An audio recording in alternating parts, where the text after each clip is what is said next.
बिस्मिल्लाहिर्रहमानिर्रहीम, अस्सलाम वालेकुम, गुड मॉर्निंग। 24/9 में खुश आमदीद। मैं हूँ आपके साथ सीमल हाशमी। अस्सलाम वालेकुम और मैं हूँ अबूजर मुअज़्ज़म। आप सबको good morning. Seemal good morning. उम्मीद करते हैं दिन खैरियत से गुजरे और इसके साथ साथ आप सबको जुमा मुबारक भी हो और PSL के तमाम जो फैंस हैं उनको बहुत बहुत मुबारक हो। बिल्कुल, बहुत बहुत मुबारक हो। और PSL के सुल्तान्स बन गए हैं मुल्तान सुल्तान्स, और क्या जबरदस्त परफॉर्मेंस उन्होंने कल दी।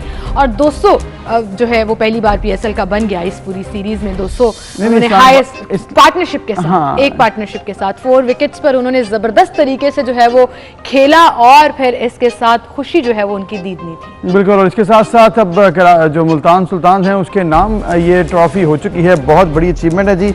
मुल्तान सुल्तान ने पेशावर ज़ल्मी को 47 रन से शिकस्त दी और पूरी टीम ने मुल्तान सुल्तान में बहुत अच्छी परफॉर्मेंस दिखाई है, चाहे वो ब्लेसिंग रोज़ा वानी हों या फिर इसके साथ साथ सुहेब मकसूद हों और दीगर जो तमाम प्लेयर्स थे, सब ने ही अपना अपना हिस्सा जरूर डाला। बिल्कुल, और क्रेडिट पूरी टीम को जाता है जी। कल का बड़ा जबरदस्त मैच रहा और जिस भी टीम को सपोर्ट कर रहे थे पाकिस्तानी काफी खुश थे कि हमने लिमिटेड टाइम विंडो के अंदर अपना PSL कंप्लीट भी करा लिया। और अब जो है इसी के साथ साथ हम चलेंगे प्रोग्राम के बकिया हिस्से की तरफ, जिसमें हम डिफरेंट बातें करेंगे, कुछ पॉलिटिकल स्टोरीज भी होंगी। फिर इसके साथ साथ मुल्क में जो प्रॉब्लम्स चल रही हैं, खास तौर पर जो बहरान सारे के सारे एक साथ ही आ गए, वो चाहे बिजली है, वो चाहे गैस है, और जो मसले मसाइल हैं चल रहे हैं आवाम को, वो महंगाई की सूरत में हो या वो गुजर बसर की सूरत में हो, इन तमाम चीज़ों पर आज हम बात करेंगे प्रोग्राम में। लेकिन सबसे पहले नजर डालते हैं अपनी टॉप स्टोरीज पर। सबसे पहले जी जो अहम स्टोरी वो है एनन फील्ड और अजीजिया रेफरेंस में सजाएं मिलने के मामले पर साबिक वज़ीर आज़म नवाज शरीफ की दोनों अपीलें खारिज हो गई हैं, जबकि 9 सफ़ात पर मुश्तमिल तहरीरी फैसला भी जारी हो चुका है। और वज़ीर आज़म से मुत्तहिदा वफ़द की मुलाकात आज हम डिस्कस करेंगे कि MQM को जुलाई में एक और वजारत मिलने की उम्मीद भी है। वज़ीर आज़म की आइंदा इलेक्शन नई मरदमशुमारी के साथ कराने की यकीन दहानी। बिजली, गैस और पेट्रोलियम के बाद शहरी खुर्दनी तेल और घी की कीमतों में इजाफे के लिए तैयार हो जाएं। 1 जुलाई से ये बताया जा रहा है कि घी और खुर्दनी तेल की कीमतों में 13 से 18 रुपए फी किलो इजाफा हो सकता है। मुल्तान सुल्तान्स ने पहली बार पाकिस्तान सुपर लीग का टाइटल अपने नाम कर लिया। मुल्तान सुल्तान्स ने पेशावर ज़ल्मी को 47 रन से कल शिकस्त दी। तो ये थी जी टॉप स्टोरीज। और सबसे पहले हम बात करेंगे एक बहुत ही हाई प्रोफाइल केस मियां नवाज शरीफ के हवाले से। जब उन्होंने एहतसाब अदालत में सजाओं के खिलाफ अपील की तो दोनों ही अपीलें खारिज हो गई हैं। एवन फील्ड और अजीजिया रेफरेंस के हवाले से उनकी दोनों अपीलें इस्लामाबाद हाई कोर्ट के जस्टिस आमिर फारूक और जस्टिस मोहसिन अख्तर खयानी पर मुश्तमिल बेंच ने जो फैसला महफूज किया था वो सुनाते हुए अपीलें खारिज कर दी हैं। बिल्कुल, और उसमें ये कहा गया कि सरबराह मुस्लिम लीग नवाज शरीफ एहतसाब अदालत की जानिब से सुनाई गई सजाएं बरकरार रखी जा रही हैं और चूंकि वो यहाँ पर मौजूद नहीं है तो उनकी अपीलें सुनने का भी कोई जवाज नहीं बनता और अपीलें मुस्तरद कर दी गई। बाकायदा ये तहरीरी फैसला है। और इसके साथ साथ ये जो कल जैसे ही डिसीजन आया, PTI जो है इस पर काफ़ी खुश नजर आई और फवाद चौधरी साहब ने ये कहा भी कि अदालत ने हमारे मौक़िफ़ की तायीद की है और अदालत ने वाकई में सही बात की है कि जो सजा याफ्ता मुजरिम हैं वो पाकिस्तान से गए हैं और वापस नहीं आए हैं, तो अब अपीलें दायर कर रहे हैं कि उनकी सजा को कलअदम करार दिया जाए किस बेसिस के ऊपर। और इसके साथ साथ ये भी कहा गया है कि दीगर जो केसेस थे मियां नवाज शरीफ के हवाले से उसमें अभी तक वो चुके नहीं आ चुके हैं। और फिर ये भी कहा जा रहा है कि उनकी कोर्ट ने कहा कि उनके पास नवाज शरीफ की अपीलें मुस्तरद करने के सिवा कोई चारा नहीं है। इसका मतलब है कि मियां नवाज शरीफ को आना होगा या स्टेट को उनको गिरफ्तार करना होगा। दोनों में से एक ऑप्शन होगी। जब वो कानून के सामने अपने आप को पेश करेंगे तभी ये मामला आगे बढ़ सकता है। वो फिर से दोबारा से अपीलें कर सकते हैं, लेकिन जब तक वो कानून के सामने नहीं आते हैं, अपने आप को खुद को सरेंडर नहीं करते या फिर उनको स्टेट गिरफ्तार नहीं करती है, तब तक ये अपीलें दोबारा से नहीं सुनी जा सकती। अच्छा, वैसे बात ये उस तरह से ठीक भी है और अदालत ने बिल्कुल फेयर एंड स्क्वायर होकर ये डिसीजन लिया है कि अगर वो यहाँ पर मौजूद ही नहीं है और उनके सिर्फ वकील दरख्वास्त दायर कर रहे हैं तो it doesn't make any sense कि आपको अपने तमाम जो भी अपनी अपील है, जो भी आपकी प्ली है, उसको पेश करने के लिए यहाँ मौजूद होना चाहिए। और ख़ास तौर पर फवाद चौधरी ने कल इस चीज़ का रेफरेंस भी दे दिया जिसमें वज़ीर दाखिला शेख रशीद ने भी कहा कि मरियम साहबा ने जो बयान दिया है उससे तो साबित हो गया कि वो सजा से बचकर वहां बैठे हुए हैं। अदरवाइज तो हमें ये पता था कि वो यहाँ से बीमार गए हैं और इन्हीं अपनी बीमारी की बेसिस पर ही वो बाहर गए। और ये मरियम नवाज साहिबा ने जो बयान दिया है रिसेंटली, ये मेरे ख्याल में बहुत बड़ा सेटबैक हो सकता है नून लीग के लिए, क्योंकि इस मौके पर जब आपकी अपीलें हों कोर्ट के अंदर और आपने इसी बेस पर कि आप बीमार हैं और आप वापस नहीं आ सकते, जब आपने अपील दी हुई है, तो वहां पर अगर आप ये कहें कि आज मैं वापस बुलवा सकती हूं अगर गारंटी दी जाए, तो फिर इसका मतलब है कि ये आपने अपने केस को खुद भी खराब करने में मेरा ख्याल है कन्फ्यूजन का किरदार अदा किया है, उससे मजीद परेशानी अदा की है। लेकिन एक चीज़ है कि मरियम नवाज साहिबा ने जब भी इस तरह से मेरा ख्याल जज्बाती बयान दिए ना, उसकी वजह से मेरा ख्याल जो मैंने कोई मसला ही हुआ है, उसका फायदा कम ही हुआ है। लेकिन मरियम साहबा ने ये जो गारंटी मांगी है, अब सर आपको क्या लगता है कि ये किससे मांगी है? क्योंकि गारंटी अदालत ने तो कह दिया जी कि अब खुद सरेंडर करें, वो यहाँ मौजूद हों, हुकाम उन्हें तहवील मिले तो ही दोबारा अदालत में अपील कर सकते हैं, अदरवाइज उनकी अपील नहीं मानी जाएगी। तो फिर वो गारंटी गवर्नमेंट पे वो ट्रस्ट नहीं करते, वो कहते हैं कि सिलेक्टेड, वो गारंटी कह रही है कि जिंदगी की गारंटी, और मेरे ख्याल में जिंदगी की गारंटी कोई भी नहीं दे सकता है। आप चाहे दुनिया के किसी कोने में भी हो, आपकी जिंदगी की गारंटी कोई भी स्टेट नहीं दे सकती, कोई भी इदारा नहीं दे सकता। हाँ, आपको ये यकीन दहानी जरूर करवाई जा सकती है कि आपके केस जो है वो फ्री एंड फेयर ट्रायल होगा, कोई उसमें कन्फ्यूजन नहीं होनी चाहिए। लेकिन अगर इसमें उनको शक है तो वो जरूर इस पर बात कर सकती हैं। लेकिन ये जिंदगी की गारंटी देना और ये कहना कि जी हमें जिंदगी की गारंटी है दे, ये मेरा ख्याल है कुछ एक समझ में नहीं आया, थोड़ा ज्यादा हो गया। इसी पर हम बात करेंगे, हमारे साथ सीनियर एनालिस्ट सलीम बुखारी साहब मौजूद हैं। अस्सलाम वालेकुम सलीम बुखारी साहब, गुड मॉर्निंग। हेलो जी, अस्सलाम वालेकुम। जी वालेकुम सलाम। बुखारी साहब बहुत शुक्रिया वक्त देने के लिए। बुखारी साहब, ये जो कल इस्लामाबाद हाई कोर्ट ने एवनफील्ड और अल-अज़ीज़िया रेफरेंस में एहतसाब अदालत से सजाओं के खिलाफ साबिक वज़ीर आज़म नवाज शरीफ की दोनों अपीलें खारिज की हैं, कैसा देखते हैं आप इसको? देखिए, ये डेवलपमेंट जो है एक्सपेक्टेड थी, इसलिए कि किसी भी ऐसे मुल्ज़िम की या ऐसे शख्स की जिसको सजा हो गई हो, उसकी गैर मौजूदगी सजा के खिलाफ अपील किया, यहाँ कोई प्रेसिडेंट नहीं था। जो वकील थे नवाज शरीफ साहब के साहब, उन्होंने बांग्लादेश की एक मिसाल पेश की, लेकिन उसे अदालत ने तस्लीम नहीं किया और उनकी जो अपीलें हैं वो दोनों खारिज कर दी हैं। या अब उन्हें एक ऑप्शन जरूर दे दिया गया है कि या तो अपने आप को सरेंडर करें और या जब भी हुकाम था तो उनके पास ये अपील का हक मौजूद रहेगा। तो अब सूरत हाल जो है ये बिल्कुल यकसर बदल गई है। अब नवाज शरीफ साहब के वापस आने के हवाले से मरियम नवाज बयान दे चुकी हैं कि ये बिल्कुल जिंदगी, तो ऐसी सूरत हाल में मुझे मुस्तकबिल करीब में तो वो वापस आते दिखाई नहीं देते। अब क्या होगा सूरत हाल, इसलिए कि हुकूमत साथ साथ कोशिश कर रही है कि हवालगी नवाज शरीफ साहब को वापस करना जो है वो आसान हो जाएगा। लेकिन ये कब होने जा रहा है, इसके अंदर बहुत अच्छा लग सकता है। लोगों के ख्याल है कि इसमें कई साल लग जाते हैं। लेकिन हाल बिल्कुल जो है वो गुमगू की कैफियत है। हम देखते हैं कि दोनों तरफ से उठाया जाता है, क्योंकि अब अपील तो इस सूरत में हो सकती है अदालत के फैसले के मुताबिक कि नवाज शरीफ साहब वापस तशरीफ ले। बिल्कुल सही। बुखारी साहब, आपने एक बात की कि मरियम नवाज साहबा के बयान के बाद भी जो सिचुएशन क्रिएट हुई है, उस बयान को आप क्या समझते हैं कि क्या ये टाइमिंग ठीक थी कि ये कहना कि उनकी ज़िंदगी की गारंटी दी जाए तो वो शाम की फ़्लाइट से ही वापस आ जाएंगे? उसके बाद ये तमाम जो एक होता है ना सवालात की बुछाड़ हो गई कि इसका मतलब है वो वहाँ पर ठीक हैं, इलाज के लिए गए थे, उनको अब इलाज की ज़रूरत नहीं है क्योंकि यही अभी तक प्ली रखी जाती है। तो ये बयान आपको लगता है कि मुनासिब था, इससे नुकसान नहीं हुआ नून लीग को और मरियम नवाज साहबा को खासकर? आप उसके बाद सवाल कि उनके तो से के आने में जो चीज है कोई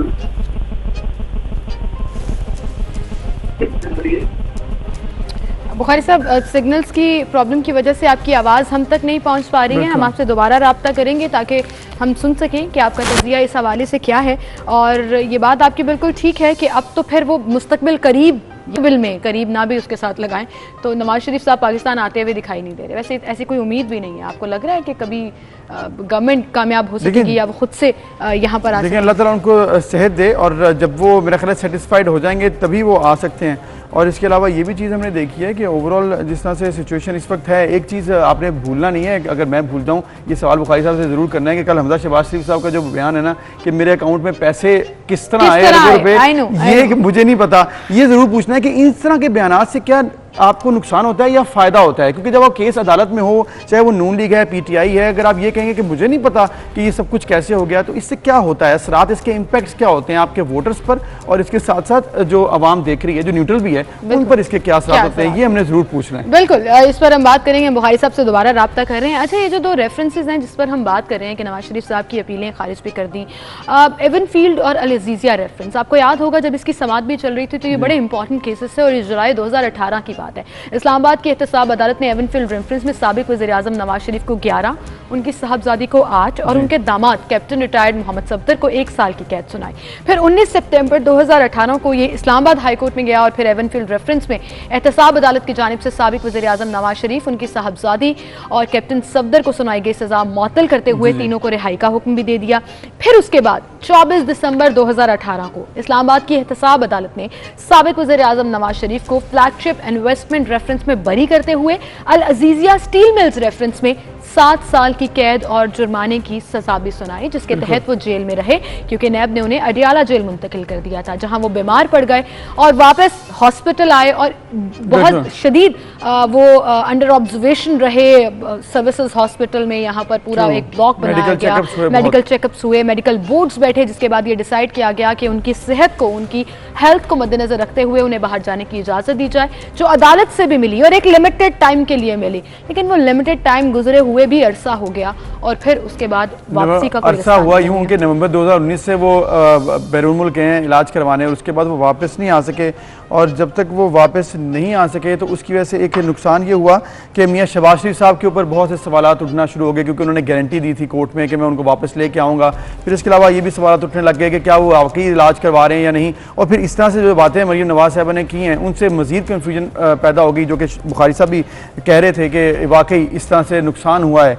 और फिर ये जो ओवरऑल हमने देखा है, ओवरऑल जो हमने ये देखा है कि सारी जो चीज़ें हो रही हैं, इससे एक कन्फ्यूजन वोटर को सीमल, इसके साथ साथ जो व्यूअर होता है उसको, और एक इंडिपेंडेंट आपके जो होते हैं ना, जिसे न्यूट्रल आप जरा कहते हैं, उनको भी लगता है कि यार हम किस बात पे हम इसका वकालत करें कि जब वो खुद ही स्टेटमेंट उनकी मिल नहीं रही। बिल्कुल, आप कंफ्यूज हो गए पॉलिटिकली लेकर, जैसे आपने हमजा शहबाज शरीफ की बात का जिक्र किया कि उन्होंने कल ये कहा कि कौन मेरे अकाउंट में, मेरे प्राइवेट अकाउंट में पैसे भेजता रहा, मुझे नहीं पता लग सका। मैं बिल्कुल उसमें कंफ्यूजन का शिकार नहीं हुई कि ये कैसे हुआ कैसे नहीं हुआ। मेरे ज़हन में सिर्फ एक सवाल है, कैसे खुलते हैं ऐसे अकाउंट, मुझे भी बता दें। क्यों नहीं पता लगता आपको, आपकी कोई क्रेडिट हो, डेबिट हो, फॉरन से आपको मैसेज आता है, एवरीथिंग इज ऑन रेकॉर्ड, कैसे होता है ऐसे? मुझे आपने ये समझाना है। तो बुखारी साहब से पहले, क्योंकि वो बता रहे थे हमें, बुखारी साहब जिस तरह से आप बात कर रहे थे मरीम नवाज साहबा के हवाले से, वो बात समझ में नहीं उस वक्त आ सकी टेक्निकल प्रॉब्लम की वजह से, कंटिन्यू कीजिएगा जनाब। हाँ, मैं ये कह रहा था कि जो मरीम नवाज का कल बयान है उससे मेरे ख्याल से नून लीग को नुकसान ही हुआ है, क्योंकि तासुर ये उभरा है कि वो वहाँ तो ठीक ठाक है, उनकी सेहत भी ठीक है, लेकिन वो सिर्फ इसलिए वापस नहीं आ रहे हैं कि उनकी जिंदगी की कोई जमानत दे, तब वो आएंगे। तो जिंदगी की जमानत तो कोई नहीं दे सकता अल्लाह की जात के सिवा। तो इसका मतलब ये है कि वो अभी एक कैलकुलेटेड मूव के तहत जो है वापस आने पर आमादा नहीं है, और वापस आए बगैर अदालत से उनको अब रिलीफ मिलने के इम्कान जो है वो मादूम होते जा रहे हैं। तो मरीम नवाज का जो बयान था उससे मेरे ख्याल से नून लीग को भी और नवाज शरीफ दोनों को और उनकी सियासी राज को बहुत नुकसान पहुंचा। बिल्कुल सही, बिल्कुल सही। बुखारी साहब, आपने ये बात ठीक की है। वहीं पर एक सवाल जो अबूजर आपसे पूछना चाह रहे थे, और अभी जैसे ही हम आपको कॉल भी मिला रहे थे, हम डिस्कस भी कर रहे थे, हमजा शहबाज ने जो कल बयान दिया है कि मुझे नहीं पता लग सका मेरे प्राइवेट अकाउंट में कौन पैसे भेजता रहा है। बुखारी साहब, इस तरह की स्टेटमेंट्स इमेच्योर नहीं लगती हैं, बहुत बचकाना नहीं लगती हैं, खासतौर पर जब आपका केस अंडर इन्वेस्टिगेशन हो? देखिए, इसमें दो चीजें हैं। पहली बात तो यह है कि हुकूमत की तरफ से या जो भी नैब की तरफ से जो इल्जामात लगाए गए हैं उनको सब्सटेंशिएट करने के लिए उनका भी केस बहुत कमजोर है, इसलिए कि पनामा से शुरू होने वाली बात से आज तक लेके किसी एक करप्शन के पैसे की रिकवरी जो है वो नहीं हुई है, ना ही इनके खिलाफ कोई केस साबित हुआ है। जो एक केस में उन्हें सजा हुई है इवन फील्ड, और दूसरा जो था वो जो इस्लामाबाद हाई कोर्ट ने जिसको पहले मुअत्तल कर दिया था और फिर वो बहाल हो गई है, तो उसमें भी यानी इल्जाम की हद तक बात थी, कोई सबूत जो है वो तक नहीं था। लिहाजा ये कहना कि ये केस हुकूमत का बहुत स्ट्रॉन्ग है और इसमें उनको यकीनी तौर पे सजा हो जाएगी, ये भी मुश्किल है। लेकिन बिल्कुल दूसरी तरफ ये बयान जो है कि जी हमें तो पता ही नहीं है पैसे कहाँ से आते रहे, ये मेरे ख्याल से अदालत की तसल्ली के लिए काफी नहीं है। तो मैं अब इसको कैसे इंटरप्रेट कर सकता हूँ, क्योंकि इससे पहले शहबाज शरीफ साहब का जो केस था वो भी कहते रहे कि मैंने एक ठेले की करप्शन नहीं की है, कोई दिखाए मुझे कि कहाँ कोई एक पैसे की करप्शन साबित हुई है। लेकिन ये वेग बयान जो है कि जी हमें पता ही नहीं पैसे कहाँ से आते थे, मेरे ख्याल से ये प्लॉजिबल नहीं है। बिल्कुल ठीक है, इससे नुकसान होगा, मजीद कन्फ्यूजन भी होगी। और बहुत शुक्रिया सलीम बुखारी साहब, आपकी इन तमाम बातों का तजिया आपने किया है बड़ा ज़बरदस्त और स्पेसिफिक। इस वक्त सिचुएशन में यही है कि हमें वाकई लग रहा है कि नून लीग को इससे नुकसान हो सकता है। आपको पता है मैं अभी तक ये सोच रही हूँ, मेरा 300 रुपया कट जाए ना टैक्स का तो मुझे फौरन मैसेज आ जाता है, कोई अरबों रुपए करोड़ों रुपए मेरे अकाउंट में डाले और मुझे ना पता लगे ये वाला, ये मुझे पता लगाना है आपने, ये बताना है ये कैसे होता है। बहरहाल जी, इसी के साथ आगे बढ़ेंगे और एक और खबर शामिल करेंगे। कौमी हीरो अली सतपारा के बेटे साजिद सतपारा ने आज से केटू पहाड़ी की मुहिमजोई के लिए निकलने का ऐलान कर दिया है। जी, हम उनको गुड लक कहते हैं। साजिद सतपारा ने कहा है कि उनकी टीम में गैर मुल्की कोहिमा भी शामिल हैं। केटू सर करने के साथ अली सतपारा की ज़िंदगी पर डॉक्यूमेंट्री भी बनाने का उन्होंने प्लान बना लिया और उन्होंने मजीद ये भी कहा है कि केटू सर करने में 40 से 45 दिन लग सकते हैं। और बेसिकली वो अपने वालिद को ट्रिब्यूट पेश करना चाहते हैं, पूरी कौम की दुआएं उनके साथ हैं।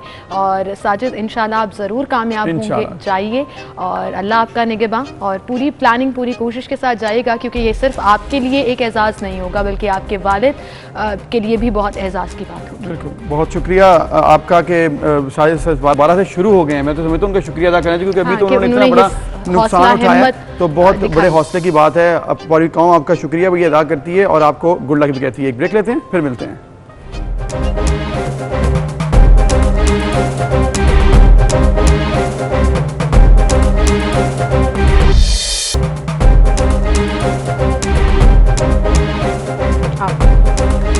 वेलकम बैक नाज़रीन। जहाँ पे पाकिस्तान में महंगाई तो बहुत ज़्यादा हो गई है, लेकिन अगर बात की जाए कि किसी शहर में अगर रहना है दुनिया में, तो फिर वहाँ पर सस्ते तरीन मकामात में अगर बात की जाए तो पाकिस्तान के 2 शहर इस लिस्ट में शामिल हो चुके हैं।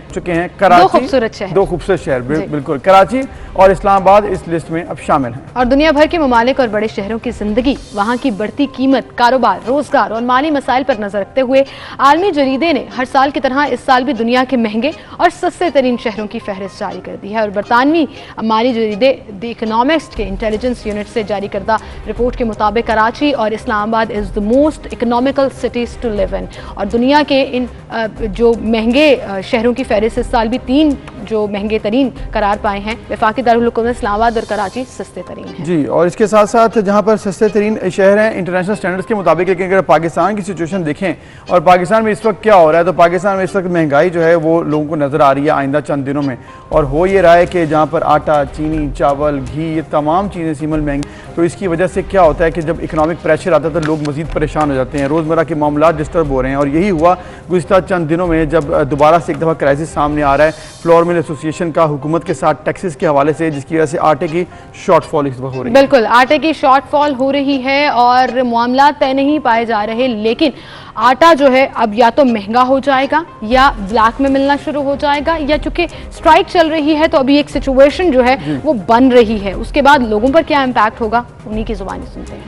वैसे आटा बहुत महंगा है, पहले से महंगा है। काम धंधे यहाँ है नहीं, वो आटा महंगा कर दिया, कभी कुछ महंगा कर दिया। जब से ये हुकूमत आई है भाई, जब से ये हर चीज़ हमारी को महंगी मिल रही है। ज़मीन आसमान का फर्क है भाई। उस टाइम में फिर भी गुजारा हो रहा था, आटो महंगा टाइम भी, मगर उसमें फिर भी गुजारा हो रहा था। अब तो गुजारा ही नहीं हो रहा। पेट्रोल देखो आसमान को छू रहा है, आटा देखो कहाँ जा रहा है, गरीब आदमी जाए तो जाए कहाँ। इमरान खान साहब सब जब से आए हैं ना, आटा महंगे से महंगा। हाँ साहब ने चीनी का एक्शन लिया, चीनी शार्ट, आटे का एक्शन ले रहे हैं, अब आटा भी शार्ट हो। ये आटे की सिर्फ रोना नहीं है, यहाँ पर मीडिया यहाँ पर एक चीज़ को हाईलाइट कर देती है, अगर इसके आटे के पीछे पड़े तो आटे के पीछे पड़ गए, चीनी के पीछे पड़े हो तो चीनी के पीछे पड़ गए। ये मसला ये सारे रेट लिस्टों का है। हज़ारों ख्वाहिशें ऐसी, हर ख्वाहिश पे दम दी। ये इमरान खान ने तो महंगाई कर ही दी है। घी महंगा, मिर्चें महंगी, हर चीज़ महंगी, कहाँ जाए। आटा तो वैसे भी महंगा भी हो गया, सब कुछ महंगा हो गया, क्या नहीं महंगा हुआ है, लेकिन हम भी सह रहे हैं, क्या करें। इस हुकूमत में आके इतना बहुत महंगाई हो गई है, बहुत ज़्यादा महंगाई हो गई। खान साहब ने तो बहुत वादे किए थे कि जब हम जीतेंगे नया पाकिस्तान बनेगा और हर चीज़ सस्ती होगी। अब देख लें आटे के रेट ज़मीनों से आसमानों पे चले गए हैं और आटे पे बहरान लग गया है। अगर ऐसा ही हमें आटा ना मिला हम तो भूखे मर जाएंगे। फ्लोर मिल्स को तो खुल जाना चाहिए, वो तो बहुत ज़्यादा ज़रूरी है, वरना आवाम बेचारे कहाँ जाएंगे। एसी वाले कमरों में बैठ के पॉलिसियाँ बना लेते हैं। भाई पहले मिलें तो सही, उनको उनसे डिस्कस तो करें, उनसे मामला तय तो करें, फिर रेट बढ़ा लें जो बढ़ाना है। आवाम के ऊपर जो है ना महंगाई दर महंगाई असल में जो हमारे हुक्मरान है ये एमपी MNA तबका है, उन्हें तो वो गुर्बत को पता ही नहीं कि गुर्बत चीज़ क्या है या गरीब के मसाइल क्या हैं। तो शहरी तो जी बहुत परेशान है, और जैसे कि आटा बेसिक ज़रूरत है, अगर वही महंगी हो जाएगी, एक दफ़ा फिर से लाइनें लग जाएंगी तो उसका इम्पैक्ट बहुत ज़्यादा बुरा पड़ेगा गवर्नमेंट पर भी और आम शहरी पर भी, और ये तमाम सिचुएशन वाकई बड़ी परेशान कौन है। बिल्कुल, इस पर हम बात करेंगे। Chairman flour mills association Asim Raza Ahmad साहब हमारे साथ मौजूद हैं। अस्सलाम वालेकुम आसिम साहब, बहुत शुक्रिया वक्त देने के लिए। हड़ताल आज तीसरे रोज़ में दाखिल हो गई है, शहरी क्या कह रहे हैं वो तो आपने सुना है कि एक गरीब ही जान सकता है गुर्बत क्या होती है। आटा महंगा हो जाएगा अगर यही सेल्स टैक्स गवर्नमेंट ने जो लगाए हुए हैं वो बरकरार रहे। आप लोगों के मुताबिक क्यों डेडलॉक है, क्यों नहीं मामला तय पाए? मैं समझता हूँ डेडलॉक तो नहीं है। जिस तरह आपने देखा कि परसों रात ही FBI ने अपनी क्लैरिफिकेशन जारी कर दी थी, जिसके अंदर उन्होंने टर्नओवर टैक्स को भी वापस 0.25 में कर दिया और जो एनहांस्ड GST था उसकी भी वापसी का कह दिया। लेकिन प्रॉब्लम यहाँ थी कि आज तक फ्लोर मिल्स ने कभी GST चार्ज ही नहीं किया, जिसकी वो बात कर रहे हैं कि पिछले साल भी लागू था। लिहाजा हमारा मुतालबा था कि ये जिस तरह पहले एग्जेम्प्टेड था व्हीट ब्रांड, उसी तरह इसको एग्जेम्प्ट किया जाए। तो होपफुली आज इसमें से डेफिनेटली जो एग्जेम्पशन है वो हमें मिल जाएगी और इंशाल्लाह कल रूटीन में आटा मार्केट में आएगा। आवाम की सहूलत के लिए जो प्राइम मिनिस्टर साहब ने सस्ता बाजार सहूलत बाजार लगाए हुए थे, आज हमने पंजाब में सहूलत बाजार की जो सप्लाईज है उसको बहाल। और लेकिन फ्लोर मिल्स देखें सर आपने कहा कि जो FBR ने बयान जारी किया है उसमें उन्होंने रिवाइज करके चोकर पर 10% कर दिया। फ्लोर मिल्स एसोसिएशन तो उसको भी मानने से इनकारी है और वो कह रहे हैं कि अगर ये टैक्स लगा तो 20 किलो आटे का थैला 40 रुपए महंगा हो जाएगा। 30 रुपए का इफेक्ट इसका भी आएगा। इसी वजह से आज अगर वो जिस तरह उन्होंने क्लैरिफिकेशन दी थी तो हमें खत्म कर देनी चाहिए थी अपनी जो अलामती हड़ताल है, लेकिन चूंकि मुतालबा मुकम्मल तौर पर एक्सेप्ट नहीं हुआ था, एक पार्शियल आप समझ लें उसका एक पार्ट रह गया था, की वजह से हमने रिलीफ नहीं देखे। रिलीफ फ्लोर मिल्स का नहीं है, ये आवाम का है। हमें तो GST लगाना है और इसको आगे ट्रांसफर कर देना है और कलेक्शन करके गवर्नमेंट को पैसे देने हैं। तो हमारा स्टैंड तो सिंपल इतना है कि आटा चूंकि गंदम की कीमत 1400 से जब 1800 हुई तो 10 रुपए केजी महंगा हुआ है, जो भी आप सुन भी रहे थे कि आटा महंगा हुआ, इसमें मजीद 5 रुपए इजाफा मजीद महंगाई की तरफ जाता है। ये हमारा सिर्फ अलामती। तो आसिम साहब, अब जिस तरह से आप कह रहे हैं कि नोटिफिकेशन अगर आ जाता है, क्योंकि अभी तक आया नहीं है ऑफिशियल नोटिफिकेशन, ये आपको यकीन दहानी करवाई है, तो फिर ये मामला हल हो जाएगा, महंगा नहीं होगा आटा? जी, अगर नोटिफिकेशन आ जाता है और आज मिनिस्टर साहब ने चूंकि तकरीर करनी है बजट सेशन में, होपफुली उसी में इसकी सारी क्लैरिफिकेशन आ जाएगी, तो आटा अपने ओरिजिन पर बहाल रहेगा जो 1800 की कीमतों के साथ पहले चल रहा था, इस तरह वहीं रहेगा, ये 1200 की तरफ नहीं जाएगा। बिल्कुल ठीक, बहुत शुक्रिया आसिम साहब, आप हमारे साथ मौजूद थे। लात आपके आपने कहा डेडलॉक नहीं है, लेकिन शायद ये डेडलॉक किया जब तक नोटिफिकेशन नहीं आता, और आपको पता है कि गवर्नमेंट भी अक्सर ऐसे ही करती है, यकीन दहानी करा देती है, नोटिफिकेशन नहीं आता और फिर दोबारा से प्रोटेस्ट किया जाता है। नोटिफिकेशन आज हो जाए और नोटिफिकेशन होने के बाद आटा महंगा ना हो, क्योंकि आवाम को रिलीफ देना बहुत जरूरी है। एक ब्रेक लेते हैं, फिर मिलते हैं।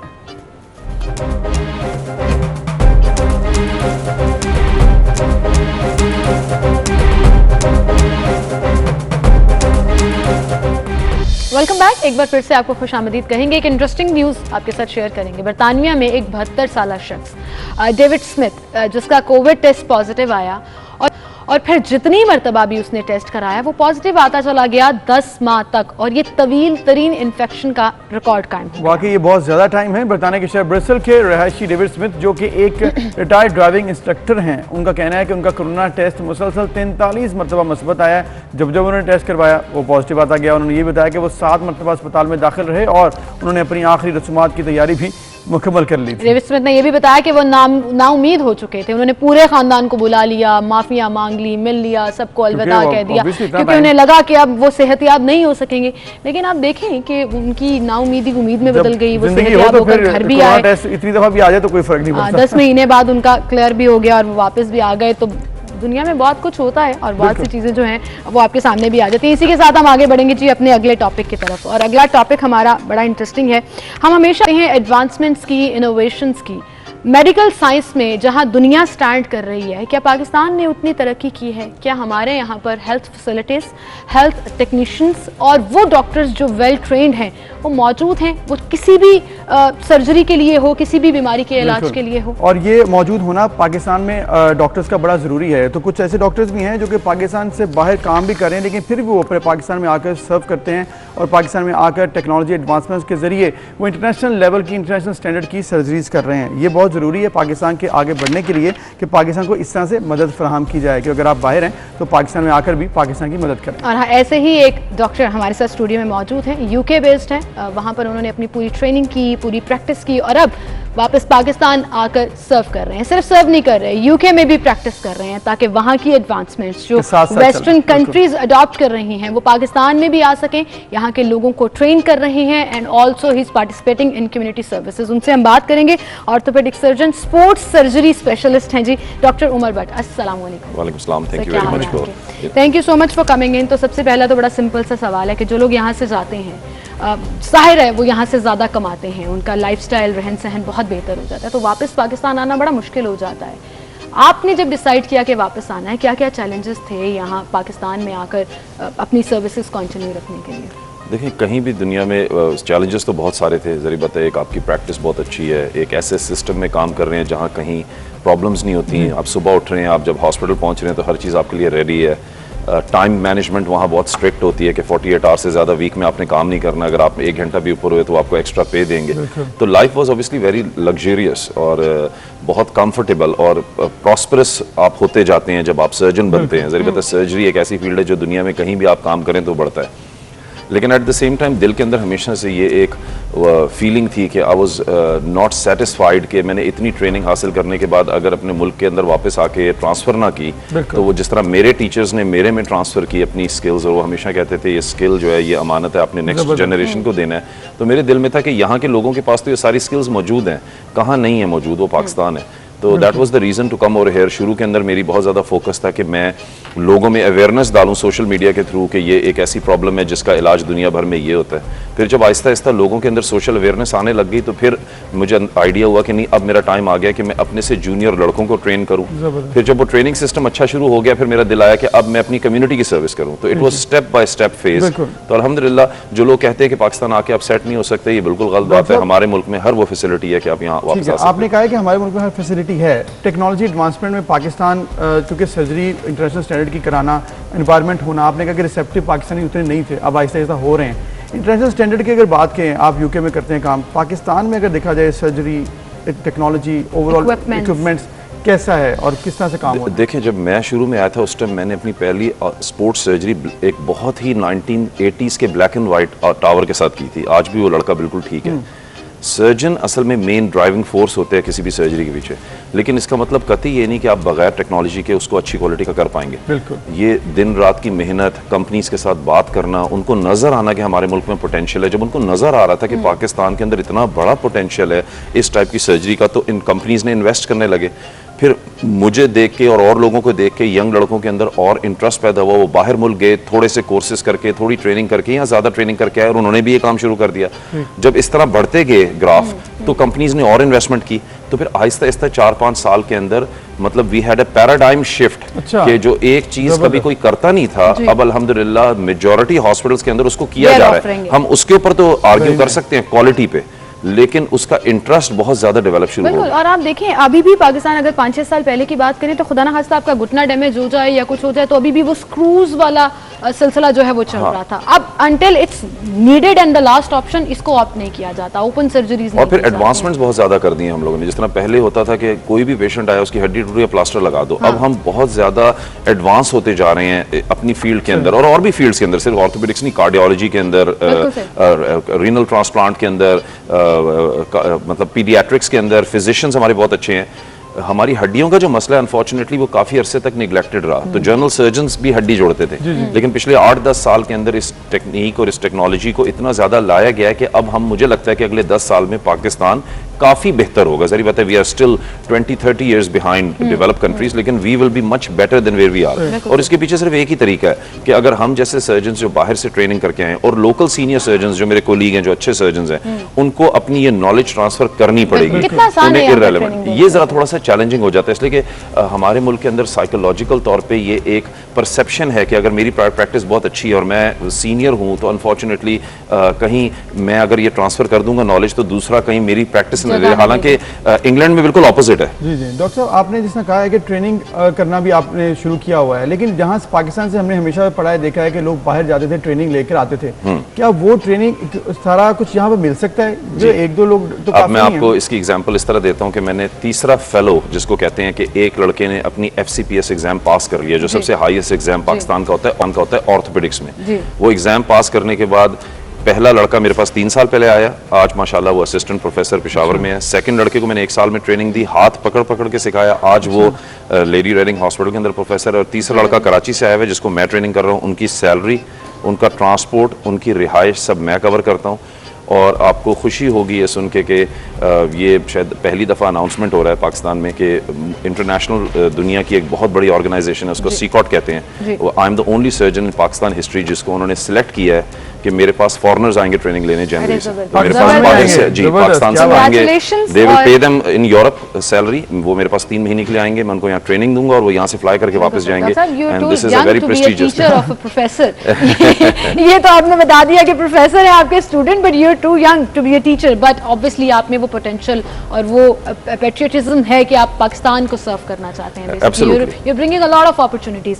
कम्युनिटी सर्विसेज के लिए भी आप काफी काम कर रहे हैं, खासतौर पर हमारे पुलिस सेंटर्स के लिए, वो लोग जो फिजिकली एक्टिव हैं, जो फोर्सेस हैं, सिक्योरिटी फोर्सेस के लिए, वो चाहे एलीट फोर्स है, आपने कैंप्स लगाए हैं, उसके पीछे क्या आइडिया था वो थोड़ा सा एक्सप्लेन करिए। मेरे पास बहुत सारे पुलिस ऑफिसर्स आते थे सालों से, वो यंग लड़के सोशल मीडिया देख के कि मेरे सर मैं मैं स्वॉट में काम करता हूँ, मेरी टांग डिसलोकेट होगी, मेरा कंधा निकल जाता है। और वो बेचारे जरी बात है इतने परेशान होते थे कि उनके पास फाइनेंशियल स्ट्रेंथ नहीं होती थी कि वो जाएं, और अपने काम में इतने बिजी होते थे कि वो बेचारे डेस्क जॉब पे आ जाते थे। अब उसकी ट्रेनिंग स्टार्ट हुई है, उसने अभी पास आउट होना है, वो डेस्क जॉब पे आ गए। ये पिछले 2-3 साल में जब मैंने रेगुलर नोट किया तो फिर मैंने जाके जरी बात है कराची में पहले एक क्लिनिक एस्टैब्लिश की SCC यूनिट के साथ। DIG हमारे मकसूद भाई हैं, he is a very dynamic guy, उन्होंने मुझे सपोर्ट किया। तो हमने पहली क्लिनिक स्टार्ट की, तो पहली मैंने की, फिर डॉक्टर इमरान अली शाह साहब ने किया, मेरे एक और कोलीग कर रहे हैं, फिर इसी को हमने रेप्लिकेट किया यहाँ। यहाँ हमारे बड़े अच्छे एडिशनल IG साहब हैं, शहजादा सुल्तान साहब, उन्होंने बड़ा सपोर्ट किया इस कॉज को। उसके साथ DIG आगा साहब हैं, उन्होंने बहुत सपोर्ट किया। तो हम लोगों ने फिर सेटअप किया एक क्लिनिक पुलिस लाइन के अंदर। आप हैरान रहेंगे कि अल्हम्दुलिल्लाह हम लोगों ने सिर्फ 15 पेशेंट्स को प्लान किया था बुक करना, 40 पेशेंट्स आ गए, और उनमें से तकरीबन क्योंकि चेकअप हो रहे हैं क्या होता है? हाँ, अब मैंने ये बड़ी मजेदार बात है, जब मैंने उनको एग्जामिन किया तो आउट ऑफ 15 पेशेंट्स का टांग की लिगामेंट डैमेज थे। अच्छा, फिर मैंने उनको पता ही नहीं था। फिर मैंने उनको समझाया कि देखो ये तुम्हारी इंजरी है, तुम इस तरह हैवी गन्स के साथ भाग नहीं सकते। अब हम लोगों ने उनके लिए लेआउट बनाया, ये पूरी क्लिनिक फ्री थी, ये मेडिसिन उनको फ्री में दी गई। अब हम लोगों ने प्लान ये बनाया कि इंशाल्लाह ताला उनको जो हम सर्जरी करेंगे वो नॉर्मल जो हमारी जो पैकेजेस होते हैं उससे 50% चीपर पे, और वो पुलिस उसमें हमारी सपोर्ट करेगी। ये अब कंटिन्यू रहेगा ये service. Very good, thank you so much doctor साहब for being with us and for serving Pakistan. आप जैसे जो लोग हैं वो ना सिर्फ पाकिस्तान को पे बैक करते हैं बल्कि पाकिस्तानियों की बहुत सी रिस्पेक्ट भी समझते हैं। तो thank you so much for coming, बहुत शुक्रिया। और पाकिस्तान के लिए बहुत जरूरी भी है जी, क्योंकि हमने आगे बढ़ना है तो हमें इंटरनेशनल स्टैंडर्ड पे लेकर जाके टेक्नोलॉजी बेहतर करनी होगी, ये बहुत जरूरी है। एक ब्रेक लेते हैं, फिर हाजिर होंगे।